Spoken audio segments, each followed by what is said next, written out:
Hello, good afternoon, everyone. Welcome to CareersPlus Pathfinding Workshop Session 7. In the previous sessions, we explored job readiness and professional identity. Today, we step into another major pathway, higher studies. Higher studies can be transformative when pursued with clarity. Without clarity, it becomes stressful, expensive, and sometimes disappointing. This session is not meant to push you toward a master's or PhD degree. It is meant to help you decide if, why, and when higher studies make sense for you. Higher studies is not a pause from life. It is one form of work with its own demands and disciplines. This session answers, should I pursue higher studies? And if yes, how do I plan it properly without confusion or wasted time? With me today are the co-founders of CareersPlus, Professor Dieter Trau and Mr. Bargab Mohandas.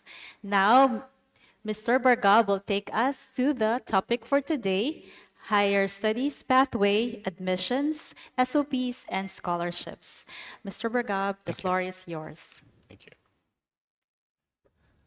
Thank you so much, Ms. Jennifer. So our journey is moving forward, and by this time, we have understood ourselves. We have gone across the basics of the ways to get into the jobs, and now we are coming to the next phase, the next part of our career paths, which is higher studies.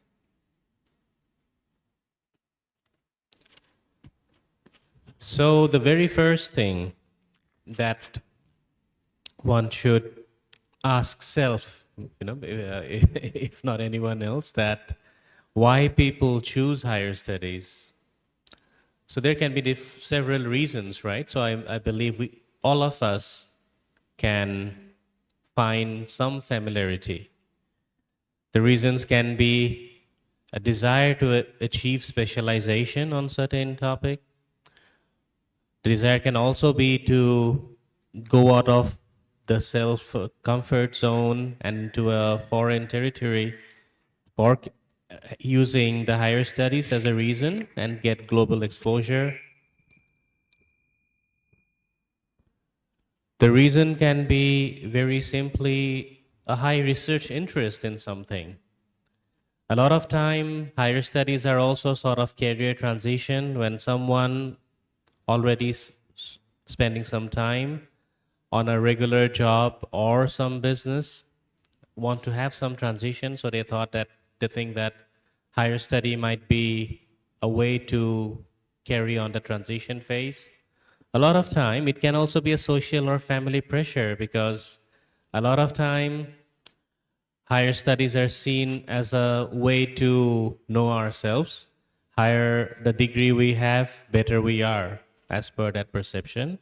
And sometimes it can be simply lack of clarity, that it just happened because it wasn't quite sure, the person wasn't quite sure which way to go, and suddenly some opportunity arrived for higher studies, so just took it. So each of these reasons can be seen, perceived as positives or negatives. So this is something that we need to look into ourselves before we consider ourselves to choose higher studies as a path. Which one of these reasons relates to our own reason? It doesn't have to be one, it can be even more than one. And if the reason is really strong, something like the desire to get specialization or desire to get global exposure, very hardcore research interest, then yes, the outcomes would be very strong. But if the reason is weak, something like lack of clarity or social or family pressure, well, then that desire to go for higher studies might, turn up to be a regret. So that's why higher studies doesn't essentially mean, higher returns, because as we know, globally we have quite a few individuals in the Forbes 50 top 50 list who were dropouts. But then again, each has their own pros and cons.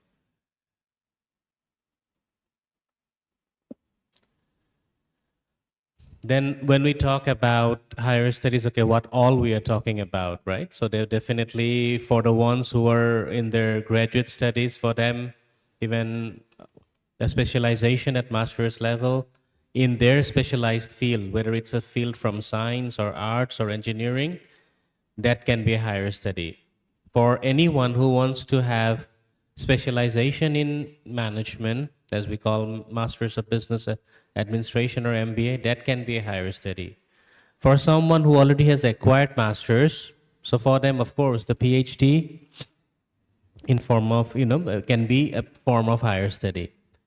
And then in addition to that, of course, we do have these fellowships, diplomas, certificates. So each of the higher study has their own uniqueness, right? So if we go for something like engineering or MSc, that means we are getting specialized on something where we earned our bachelor. So this is more of targeted towards maybe enhancing the chance of our employability. Now, MBA is something that a lot of sometimes people start as fresh graduate and sometimes people at a later stage after acquiring some experience in their job place turn towards MBA with the perception that, okay, they might have got good exposure in their domain, but now to get into their, to climb the ladder higher up in the order in their organization, they go to MBA and get some hands-on management, leadership, and network experience and knowledge. Then when it comes to PhD, so mostly PhD is associated with research, academia, and innovation. And of course, like a lot of time, we tend to get into to enhance it further, the different fellowships, diplomas, and certificates, and so on and so forth. So when we choose which higher study we want to really pursue, let's not focus simply on based on the name of the degree, but choose what is the reason. So it's going back to the first slide again, right? So if someone is a very good engineer, just finished their engineering and already have worked for about say 4 or 5 years, and essentially wants to continue a career in his or her domain expertise, but then due to someone's suggestion that no, you better go to MBA because sooner than later you have to be a boss. So MBA will suit you more for that. It just may not eventually, So let's not choose a degree by a name when we pursue higher study. Let's focus on the reason behind it. And once we realize that we have a valid reason to go for higher study, then choose that degree accordingly.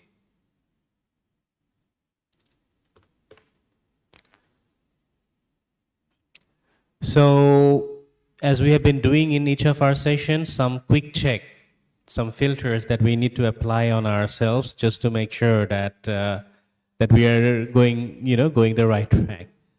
So normally, like higher studies may not be a very fit in one individual if the individual is focusing more on getting very quick outcomes, because it relates to the reason whom it suits in that same category. The people who really wants to go very deep, focus very deep on learning something in depth. So basically, someone who's willing for some quick outcome may not be very fit when it comes to higher studies as much as someone who really wants to go real deep. Then for someone who really likes to avoid, is reading, because whenever we talk about these higher studies, so automatically we do have to come across a lot of research, a lot of literature review, a lot of in-depth laboratory work, depending on what subject we choose. But we have to have numerous rounds of readings and writings to be done. Just simply to get the degree on a higher study, the thesis has to be sometime rewritten maybe up to a number of times. So the thing is that someone who's really impatient in terms of having numerous rounds of reading and writing, and then again wish to go for a higher studies for the sake of having a degree into their repertoire. So it just may not be a very good idea. And most importantly, the last but not definitely not the least, when a lot of people simply wants to get into higher study to get a degree that can be showed off as a as a prestige issue, as a status symbol. So well, I mean, if someone goes for higher studies with reasons like this or with a mindsets like this, it just might turn into regret, as we already mentioned in the very first slide. But definitely, as I already touched touch base upon that, higher studies definitely fit the individuals who really want to go deep down, in fact, enjoy very deep research, deep understanding on the topic. The people who can actually work independently, because of course, when we get into the higher studies, in addition to the classwork, we have a tremendous amount of dependency on the in-depth research work that we have to do, or because you see, when we talk about getting a master's thesis, of course, PhD, it's a different level altogether. We really need to have something as the outcome of our study, which was very seldomly been touched by someone else. So we have to create something that doesn't exist, right? And that has to be based on a very in-depth research work, and most of it belongs to us alone. So the thing is that people has to have good ability to work independently, and definitely like just countering the not to be's like as we already mentioned that we have to have very high amount of patience, so that even if we have to toil for longer time, especially for PhD, so the person has to be ready for that, because a lot of time masters, more or less, from our day-to-day experience, I believe people just go with the flow. But PhD, a lot of time, I believe it takes time, much longer than one would anticipate, and we have to have that patience. And of course, there has to be affinity towards structured learning for higher studies. You know, it is not just going with the flow and get a degree at the end of the day, because if a degree is obtained that way, then that degree won't be having that sort of a value as it should have.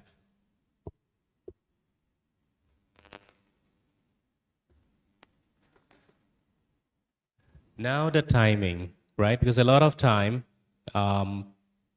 like we are unsure about whether we should pursue now or later, right?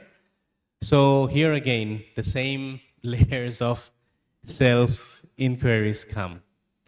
So definitely, like expanding from what we said in the very first slide, that do we really know that what is the reason, and if we know the reason, then do we really know that on what we want to be specialized? So do we have the clarity at the time of getting into the higher studies? So I think we need to have this question to ourselves, and a very reasonable answer to ourselves, that do we really know that what I want to specialize in, and why? What will that specialization bring to me? At the same time, like we have to ask the same question. It's more for the fresh graduates who would like to reconsider about work first or higher studies first. That if we get into a job, will that job bring some experience or more clarity, so that we can decide whether or not we need this higher study? And you know, this to sum up these two questions, it's very important to basically have this clarity, that why this higher study is required. Is it required for real growth, or just to avoid uncertainty, that okay, I haven't got any job that I would like to do, but I got an opportunity to do higher studies, so okay, as a filler, to fill this time in, so I better get into this higher study first. We come across even students sometimes so uncertain, like where by heart they really want to get a job, but at the surface level applying PhDs or masters with equal level of jill, just with the mindset that it might be easier to get a PhD seat than getting a job, so that they can at least save their face and don't have to tell people that I'm sitting doing nothing. So if somebody tries to go for a PhD with reason like that, that then they're doing the biggest disservice to themselves, no one else.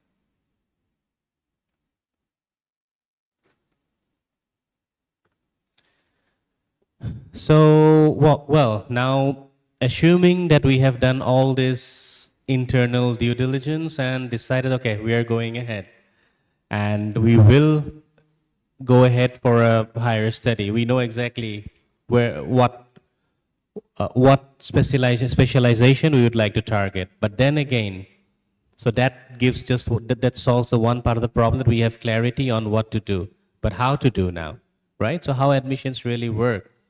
So most of us who are already in AIT, I believe we are quite familiar, because we have come across certain steps to get into this stage at AIT. But then again, but beyond this, the ones who would like to go further, or in fact the ones who are watching here, who's just finished your bachelor's and aspire to go to the universities for your master's. So I believe this aspect is very relevant. So normally, for the admission, the typical assessments that is done on one individual is what? It's like the academic foundation, meaning the subject where we are aspiring to do our higher study, how good we are in that, right? The second thing, we should also have a precise statement of purpose. And I strongly recommend that we all do it for ourselves if we have a desire to go for higher studies. Not do it simply because we have to submit it to some university. Do it for our own sake, so that we know ourselves better.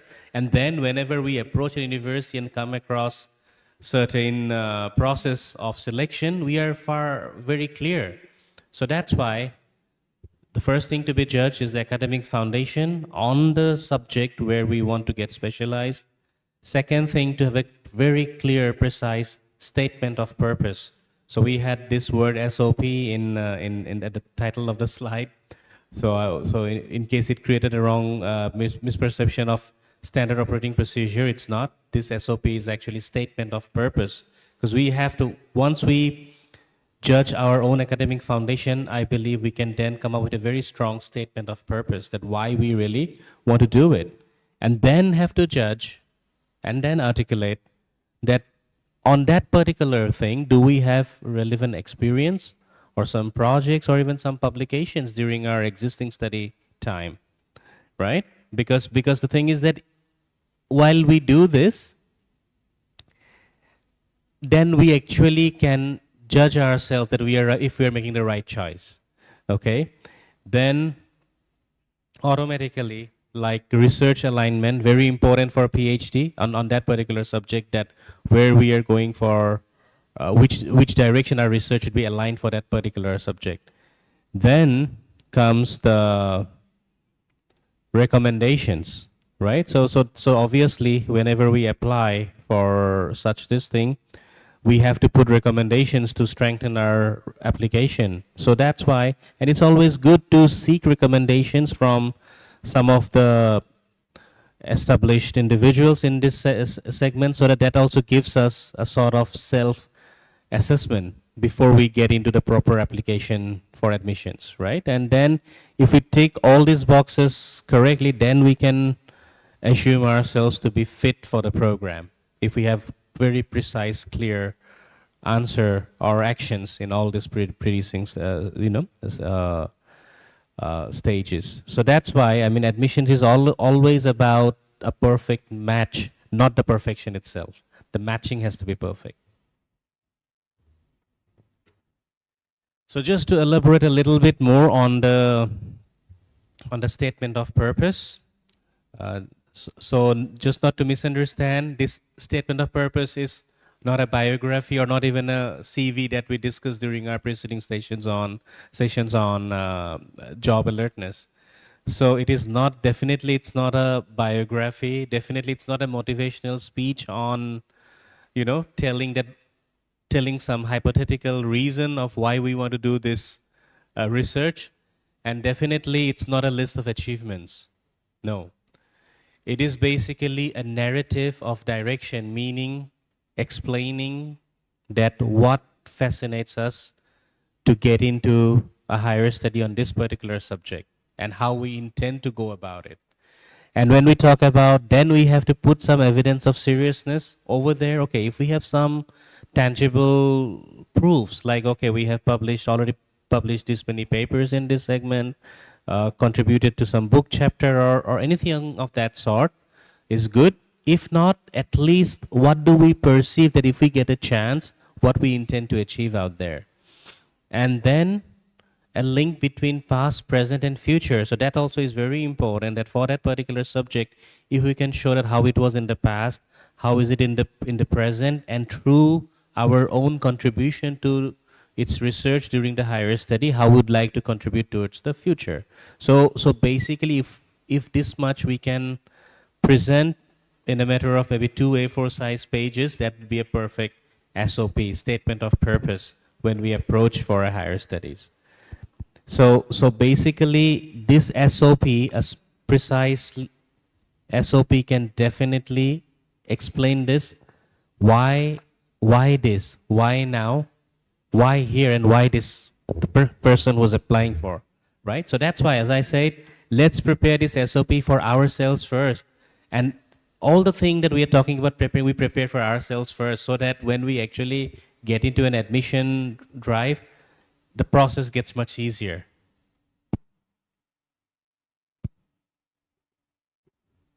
So just expanding further on that. So normally an SOP would include an academic and professional direction, which I already have mentioned, the preparation done so far. Then, okay, program, I believe it will be a common factor in every single SOP, but if we send our SOP to numerous institutions, so we have to have one that institution specific, statement. That's also very important. But so that's why you see, like, if we are really focused, I believe such SOP we would make not more than 2 to 3, because if we are applying randomly to 50 universities, then it's very clear our real reason to get into this is not very well directed, and of course the future plan and impact to be made, which I already explained in the preceding slide, I believe. Now come to another very important aspect, because most of the times the higher studies are associated with scholarships, right? So we talk about, I think 90% of the students who wants to pursue higher studies, this is something they always see as a paramount requirement, scholarships, right? So one thing that we would like to share, being and personally for me, being a scholarship donor myself for now nearly 6 years, so I would like to share this thing, because I've been doing it up to a number of times, so far so good, that how the scholarships basically like to see in the candidate applying for scholarships. So definitely first and foremost, consistency and merit, that does that person really deserve it, and is that person consistent with the SOP, basically the statement of purpose, right? Then of course, what is the second thing is, of course, second thing that comes again, to promote things like leadership and impact.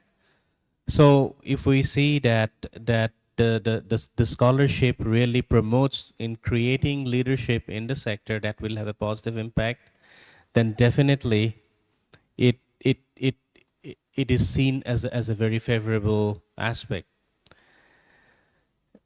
Now coming to the other two aspects, where basically the purpose is more important than the person. The first two reason we mentioned, it's more about the person, that how a person would be given importance in choosing for a scholarship. Now the other two are more driven towards the purpose. For example, like we come across certain scholarship given by the leading financial institutions in the world, uh, they normally allocate certain scholarship schemes for the underdeveloped countries, or maybe developing countries. Why? Because this is more of a purpose driven reason, that a lot of time in underdeveloped countries there might be a lot of talent which is not properly being, not properly being given exposure.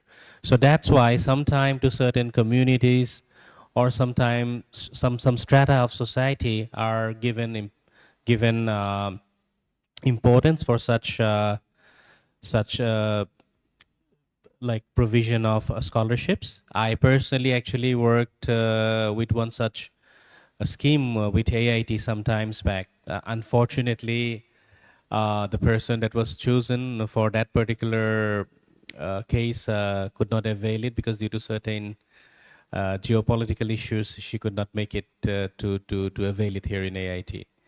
And then definitely the global institutions like IFCs or ADBs of the world, they have been providing this kind of blanket scholarships all across the globe. And last but not the least is alignment with the program goals, meaning like sometime scholarships are also given on certain programs which really need some aligned professionals to work with them.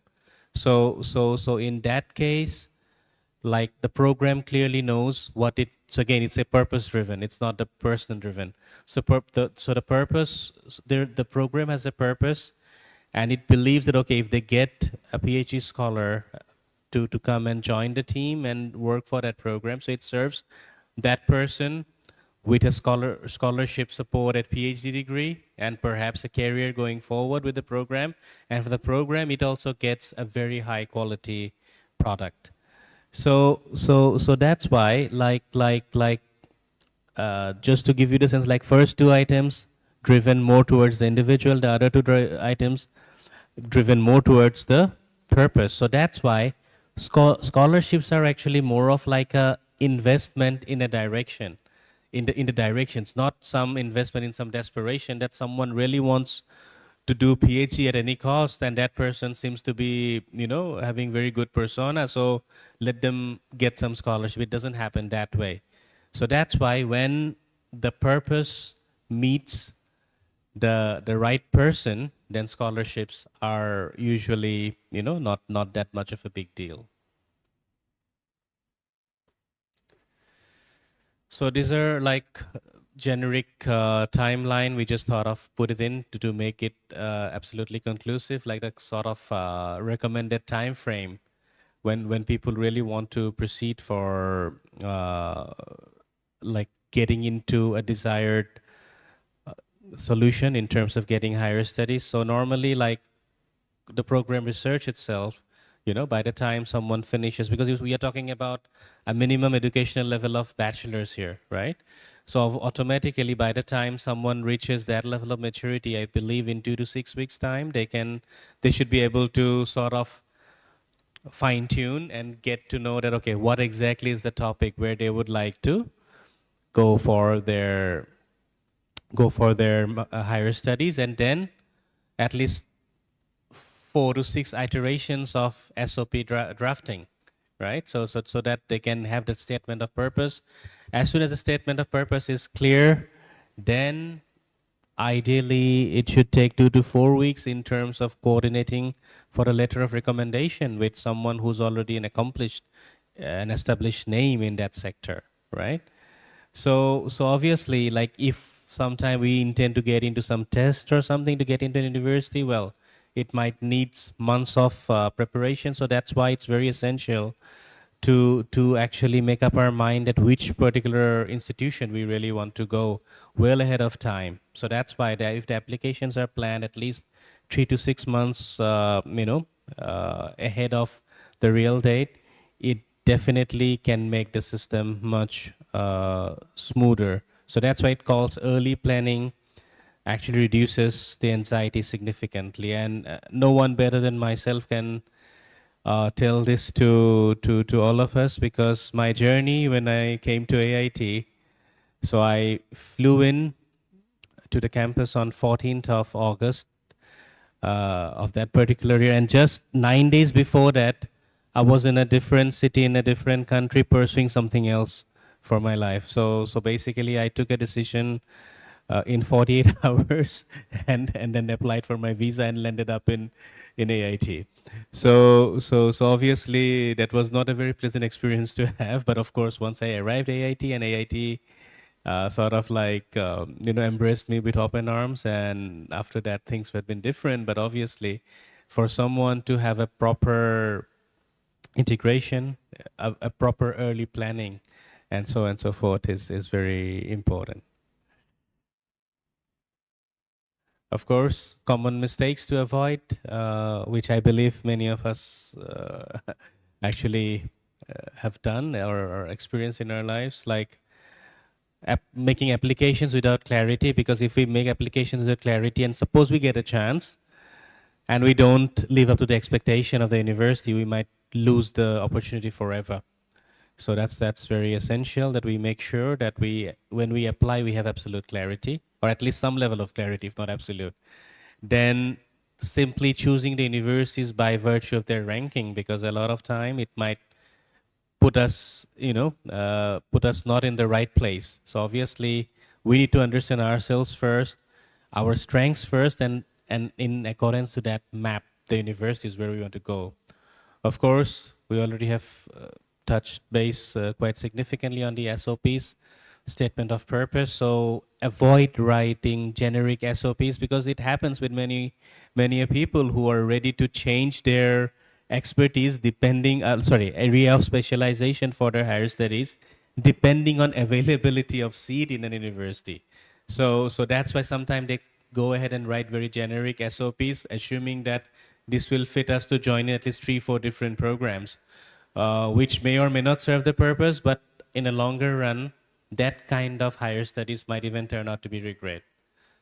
And in the same pattern, rushing for letter of recommendations just for that, because let's not forget the letter of recommendations are not just a tick on the checklist. It also adds a lot of value. So definitely one needs to be very clear about what they are, they are going for, simply rather than simply going for letter of recommendations from any available source. And last but not least, missing deadlines, because in university when we have to apply, we have to apply right on that time. We cannot have any leverage of missing deadlines. Now the reflections to sum up all the slides that we discussed.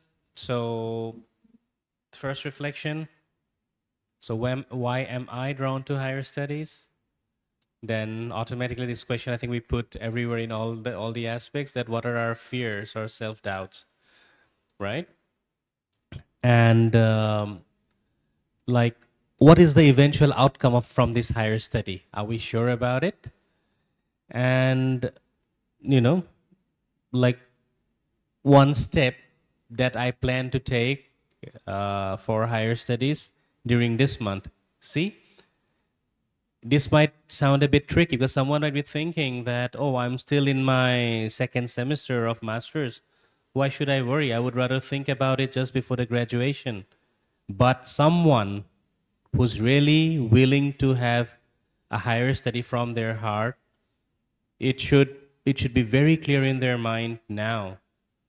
Just to give my own example, I had options to pursue PhD even before I finished my coursework during my master's year.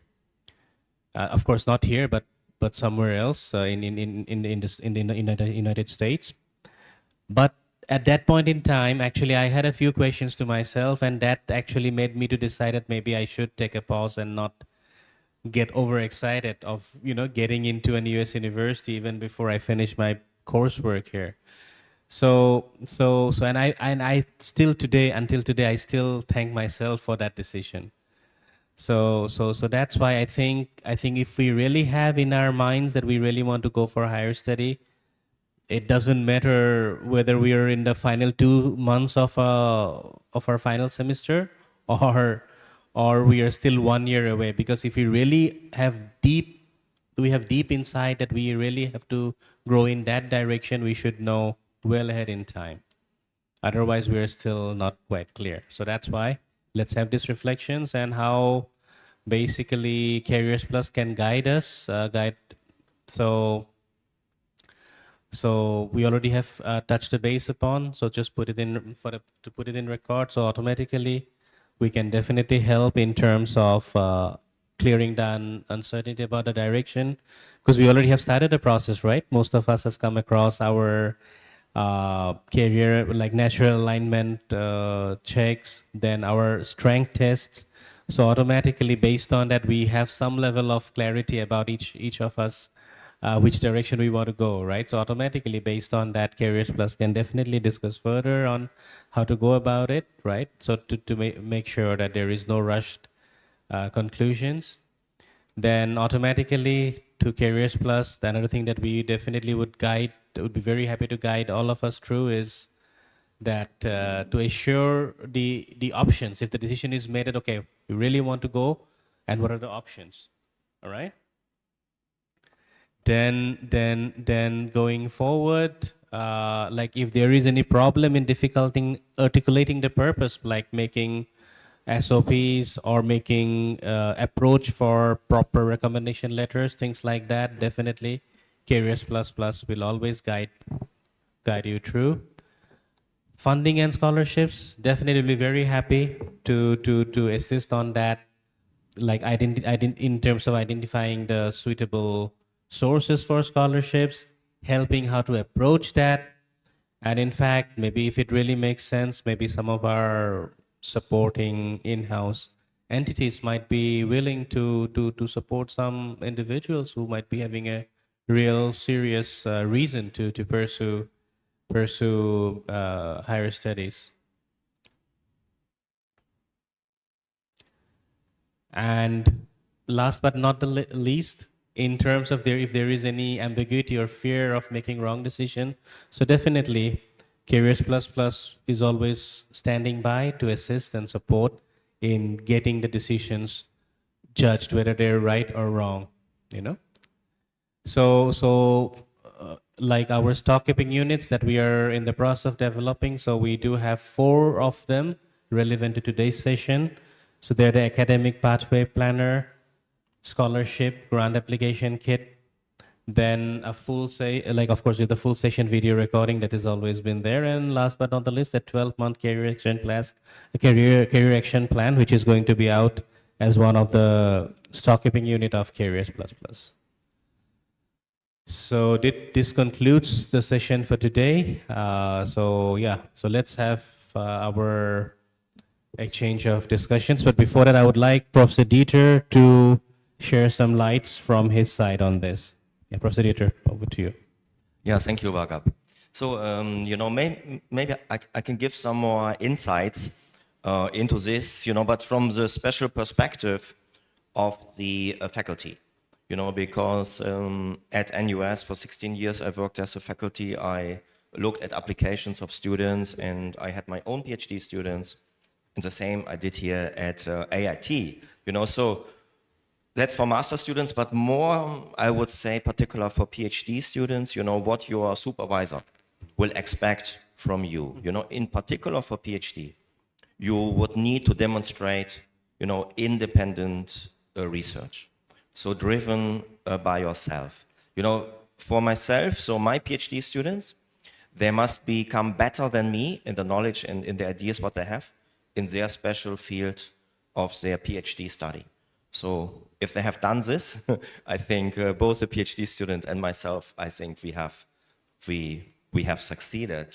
As a PhD students, you must be highly self-motivated, driven, and try to surprise your supervisor with some new concept, novel ideas, and things like this. Of course, they also have to be converted into a tangible outcome. And the university and also your supervisor will see you as an investment. And what is their return of investment? For PhD study, it's clearly, research output. And research output mainly is measured as publication in good journals. To some extent, it's also measured as innovation and patent application. So now let me reflect on something about your PhD, your application. So you should study the research of the faculty that align with your research interest in this particular university field of study. In many of the application documents, you might be asked to recommend a potential supervisor. So you should know what these people are doing. Like we discussed already in previous section about job application, here is the same. You have to tailor every single application, to the particular university, their study program, and the particular research that is done to be successful. Also, factors, there are hundreds, there might be thousands of applications. So the question is how you can stand out of the crowd. In NUS, we call this the X factor. So you have to demonstrate an X factor if possible. X factor can be many things. X factor can be a research publication.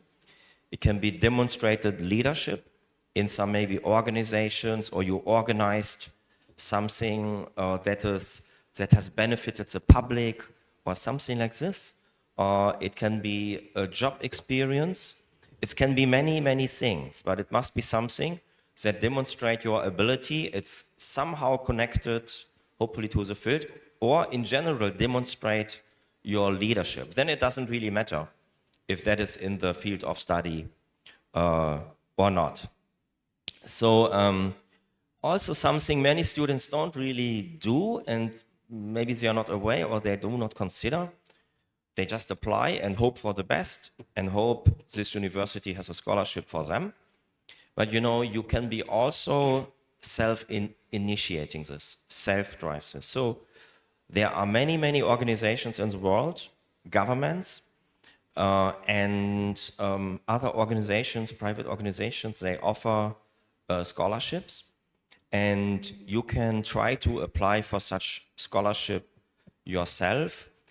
In some cases, you may need a pro forma, maybe, a letter from the university, but in some cases, maybe not. You may look at the website of the German Academic Exchange Service, DAAD, is just one example. This will greatly enhance your chances to get accepted, because there are two main reasons. First, of course, you will bring your own money, but the second reason is also very important. You have demonstrated initiative and leadership. And your future supervisors, they will honor this. They will say, hey, this person has driving this. If he's driving his own scholarship, with him, I can drive research applications for funding and so on. So it's very, very positive. Yeah, so, and you have to check the deadlines and so on.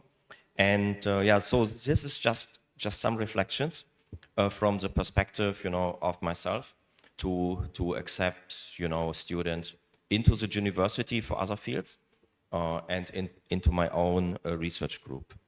Okay, back to Jennifer. Thank you so much, Professor Dieter, for your insights. And thank you, Mr. Braga, for sharing the presentation for today's session.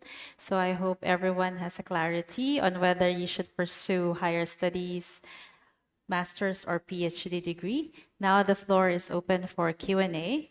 So if you have some confusion or questions that you want our experts to answer, now is the time.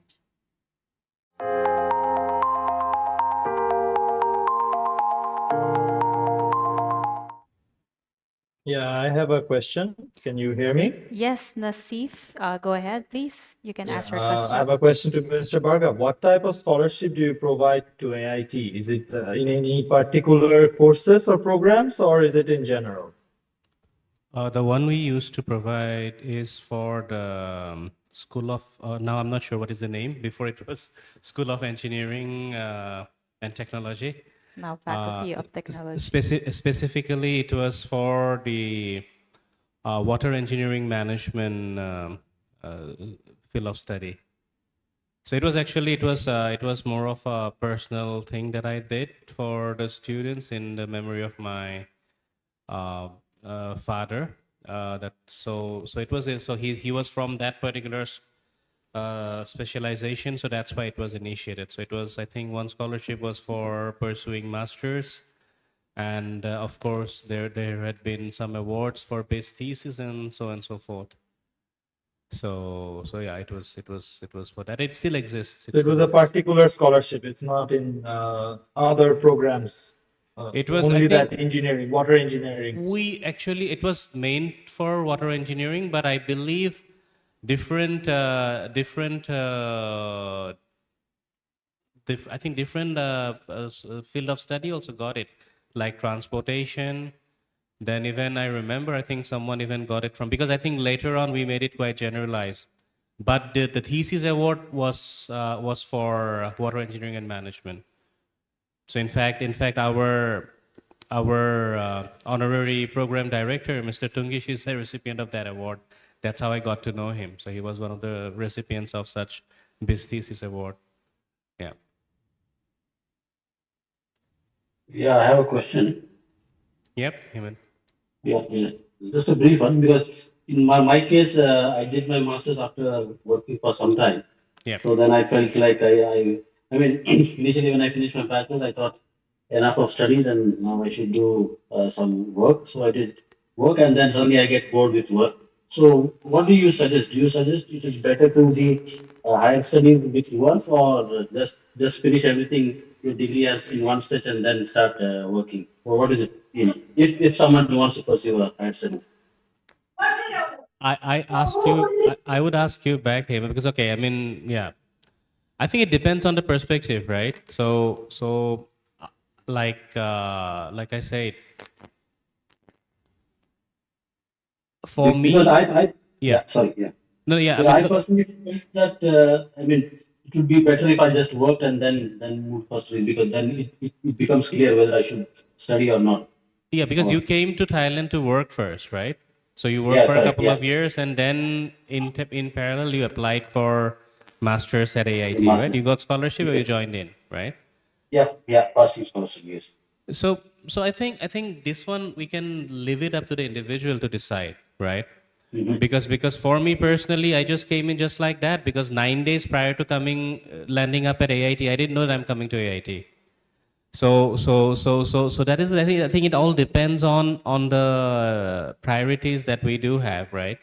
So at the end, what matters at the end, that have we got our purpose served, right?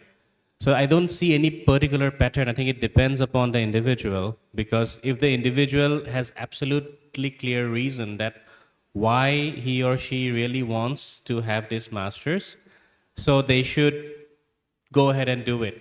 No need to waste time. If they have the clarity at the time of bachelor, if they have the clarity, they better do it right away. Not, if they have the clarity. But if there is any ambiguity and they got whatever chance comes to their comes their door first, so they should just grab it. But if I think clarity is very important. If there is clarity that they really need to do this masters, let's not waste time. Do it. The moment you realize that. I think in your case it was somewhat not that much of clear, I believe, right? Hemant? Oh yes, because Yeah. I also joined PhD. If you remember, I did Yeah. for Yeah, a yeah. few months in IIT Delhi and then I had to go Yeah. back. I mean, quit from No, that. you see, we all learn from our lack of clarity. For me, it was like that. I came simply because I felt at that moment, suddenly I got Royal Thai Government Scholarship. And I thought, okay, that's the best thing I had at that point in time, took a decision and just flew into Thailand. It happened just as simple as that. I too didn't have the clarity, but the good thing is the second thing. Okay, the second thing that I got that scholarship for pursuing masters at structural engineering, which again I took very seriously because in the back of my mind I wanted to do my masters in structural engineering anyway. So I think it just happened like that. I think the clarity is very important. Yeah. Thanks. Thank you for your questions. Any more questions from the audience?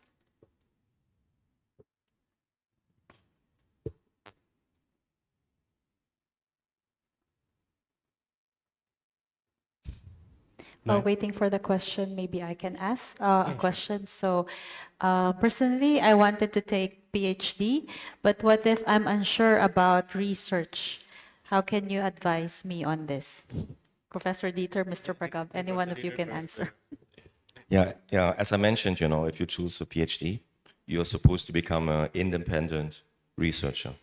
You must become better than your professor. So I give you a little anecdote what should not happen. Once I was in a PhD examination at something, so people asked a PhD student, and why you didn't do this experiment? PhD student answered, because my supervisor didn't told me. So that's not a PhD. So you must actually lead. You must lead the research. Yeah. You can also move the research, in some particular direction and so on, to explore new fields, and that's expected. And it's expected, of course, in AIT. It's a requirement for graduation to publish in a reputable journal, and that's the case almost everywhere. It might not be a hard requirement, but it's an expectation, because that's your return of investment to the university and to the research group. So if you're not sure you really want to do this, and PhD students for most faculty, they do not have fixed working times. They are expected really to work and work hard and deliver original new research. Yeah. So if you're not sure you really want to do this, then you have to think about it. So I just add just my 2 cents from what Professor Audrey said. I think we had in one slide we mentioned, right, that higher studies require independent thinkers, Yep. like the people who like to work independently. Because I think Professor Dieter put it very right way, that when someone goes that deep in the PhD, it should be as simple as that person is basically the best known person for that particular thing in the world, because we are doing something that nobody else has done. Even for me, even for my masters, the very small thing that I did, I made sure that I owned it. Nobody else knew about that particular thing. How did I do it? Okay, so I think that level of dedication is a must in PhD, because okay, I mean, nowadays I think in this materialistic world we sometimes come across where PhD is also seen as a commodity, right?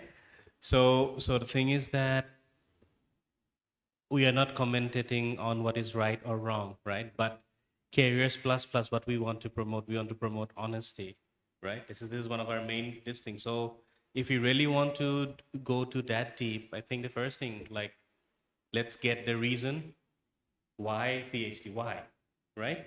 Once we have the reason, then okay, to get the answer of that why, we should know what we're going for, and at that point in time, if we think we can really deliver that level of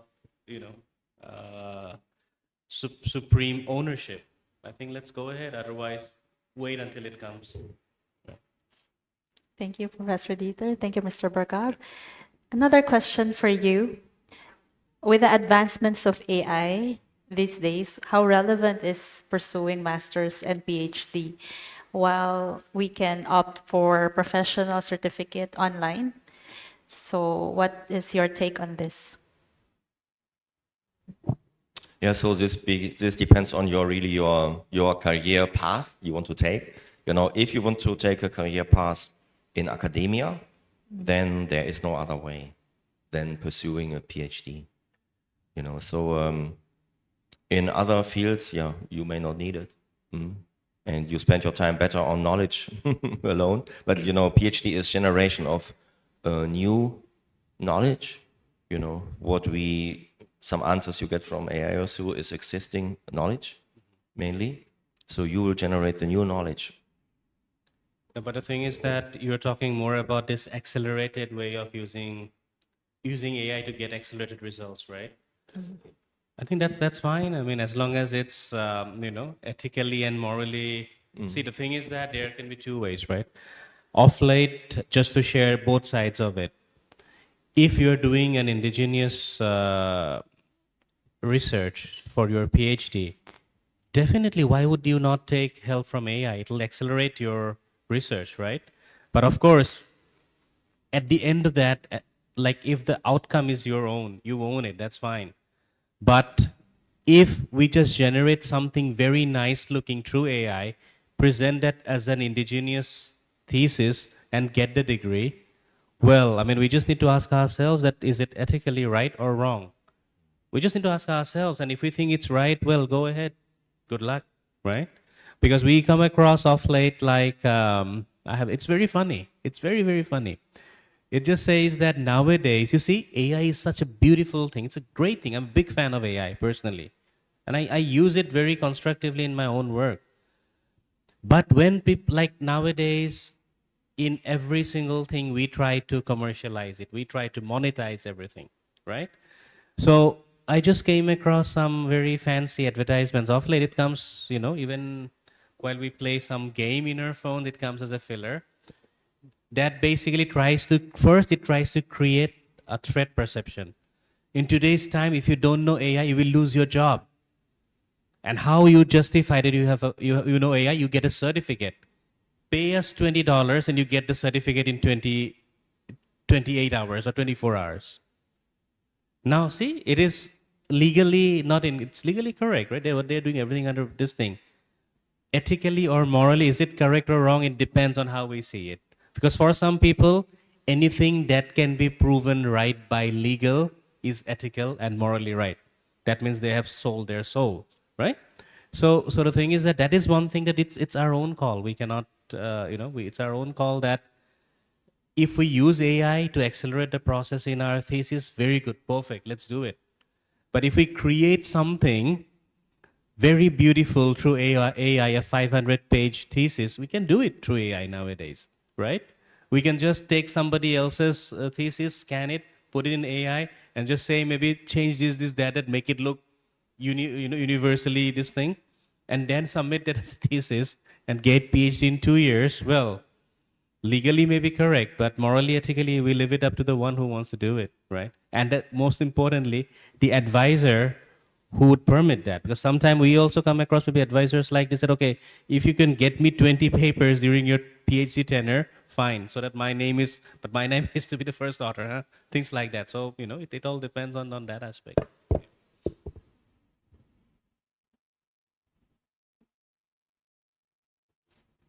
We're waiting for more questions. Maybe Prajakta will have a question. Clear. No, you're a person with 2-3 masters, right? So you should have a lot of questions. Who wants to be entrepreneur, by the way?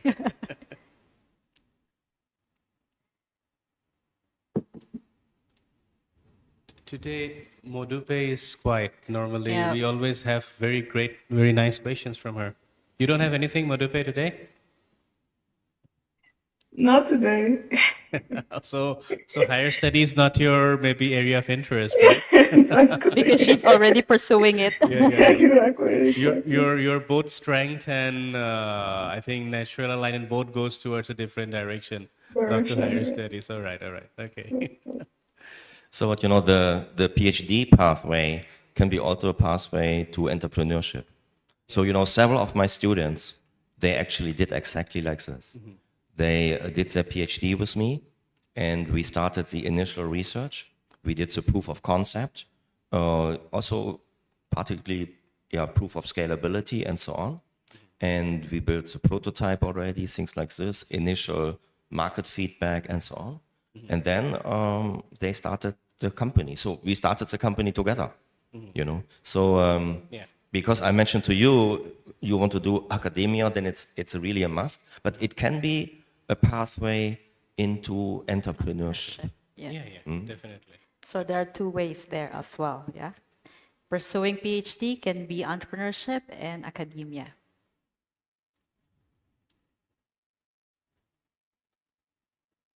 All right. So Very interesting topic. But okay, so if there's no more question, we would like to thank you again for joining us in today's session. So, as we all know, higher studies is not a trophy, it is a tool. So, next session, we will explore more about research, academia, and fellowship careers and the reality of each of them. So, please join us again on Wednesday, same time, for Careers Plus Plus, powered by TN69 Family. Thank you again. See you bye. next time. Bye. Bye. Bye.